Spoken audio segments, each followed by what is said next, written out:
আসসালামু আলাইকুম এভরিওয়ান। সবার চাহিদা মতন আজকে বানিয়ে ফেলাম শর্মা সস।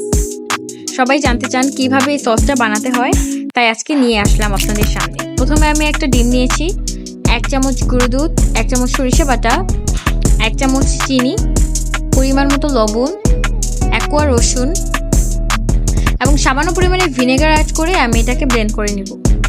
এবং এর সাথে নিয়েছি আমি 1 কাপের মতন সয়াবিন তেল। 5 মিনিট ব্লেন্ডার করে আমি কাপ থেকে সামান্য পরিমাণ সয়াবিন তেল প্রথমবারের মতন দিয়েছি। আবার এটাকে 2 থেকে 3 মিনিট ব্লেন্ডার করার পর কাপে যেই তেলটা ছিল সেটা দিয়ে আমি আবার ব্লেন্ডার করেছি। কখনোই তেলটা একেবারেই দিয়ে দিবেন না, তাহলে সসটা কিন্তু একটু ঘন হবে না।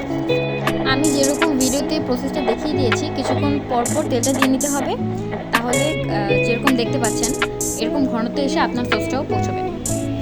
ইউ ক্যান সি যে কতটা ঘন হয়েছে সসটা। সস যত ঘন হয় ততটা কিন্তু খেতে ভালো লাগে।